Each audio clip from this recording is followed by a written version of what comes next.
السلام علیکم ورحمۃ اللہ وبرکاتہ۔ آج میں آپ حضرات کو اچھی صحبت کے فوائد بیان کرنا چاہتا ہوں۔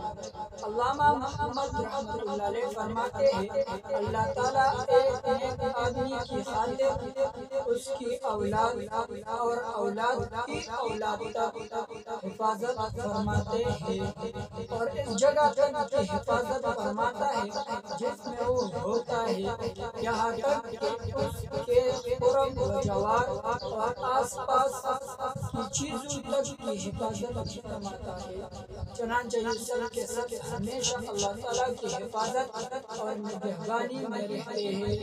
علامہ ابن جوزی رحمۃ اللہ علیہ فرماتے ہیں، اچھے لوگوں کی صحبت اختیار کرو، اس طرح تمہارے افعال میں اور ان کے افعال کا رنگ پیدا ہو جائے گا۔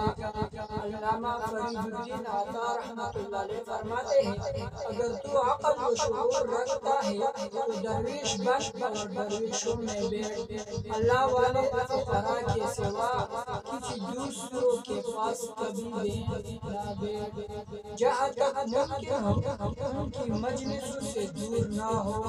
درویشوں اللہ والوں کی محبت جنت کی کنجی ہے، ان سے دشمنی کرنا اللہ تعالیٰ کی رحمت سے دور ہونا ہے۔ اللہ تعالیٰ کے ساتھ اگر قرب چاہتے ہو تو اللہ والوں کی مجلسوں میں بیٹھ جاؤ۔ حضرت مجدد الفسانی رحمۃ اللہ علیہ فرماتے ہیں، اصحاب حضرت خیر البشر صلی اللہ علیہ وآلہ وسلم، آپ صلی اللہ علیہ وآلہ وسلم کی پہلی صحبت میں جو کچھ حاصل کر لیتے تھے، جو اولیاء امت کو آخر میں بھی شاید حاصل نہ ہو۔ حضرت ابراہیم بن ادہم رحمۃ اللہ علیہ فرماتے ہیں، نیک آدمی کی صحبت دل کو تر و تازہ کر دیتی ہے، اور اسی طرح بری صحبتوں کے نقصانات۔ شیخ سعدی رحمۃ اللہ علیہ فرماتے ہیں، جو بروں کی صحبت میں بیٹھے اگرچہ ان کی عادت اختیار نہ کرے برا ہی کہلائے گا، جیسے کہ شراب کی بھٹی پر جا کر نماز پڑھے تو شراب خور ہی کہلائے گا۔ حضرت شیخ سعدی رحمۃ اللہ علیہ فرماتے ہیں، حضرت نوح علیہ السلام کا بیٹا بروں کے ساتھ پاس بیٹھا تو اللہ نے اس کو خاندان نبوت سے باہر نکال دیا۔ اصحاب کہف کا کتا کچھ دن نیک لوگوں کے ساتھ رہا، اللہ نے اس کو اصحاب کہف میں شمار کیا۔ شیخ عبد القادر جیلانی رحمۃ اللہ علیہ فرماتے ہیں، جو فاسقوں کے ساتھ نشست و برخاست رکھتا ہے تو گناہ کرنے میں دلیر ہو جاتا ہے۔ حضرت قطب الدین بختیار کاکی رحمۃ اللہ علیہ فرماتے ہیں، انسان کے لیے بری صحبت سے بڑھ کر کوئی چیز نقصان دہ نہیں ہے۔ اسی طرح حضرت سید احمد رفاعی رحمۃ اللہ علیہ فرماتے ہیں، جو شخص 8 قسم کے لوگوں کے پاس بیٹھے گا اس میں اللہ تعالیٰ 8 بار زیادہ کریں گے۔ نمبر 1، جو حکام کے پاس بیٹھے گا اللہ تعالیٰ اس میں تکبر پیدا کرے گا۔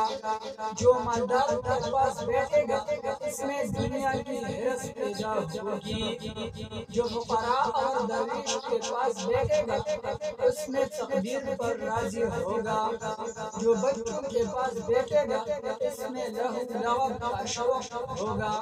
جو عورتوں کے پاس زیادہ بیٹھے گا اس میں جہالت اور شہوت بڑھا دے گی۔ جو نیک لوگوں کے پاس بیٹھے گا اس میں علم اور احتیاط بڑھا دے گی۔ جو فاسقوں کے پاس بیٹھے گا اس میں گناہ کی رغبت اور توبہ کی ٹال مٹول زیادہ کر دے گی۔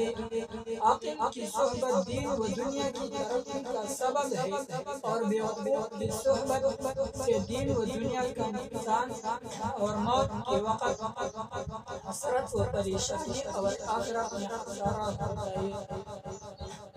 اہل اللہ کے قلوب اور اپنے قلب کے پیوندکاری سے اہل اللہ کا ذوق اور شوق ان کی باطنی کیفیات دل میں منتقل ہونا شروع ہو جاتی ہے، اور اسی صحبت کے اثرات سے انسان کا قلب مختلف بدلتا رہتا ہے۔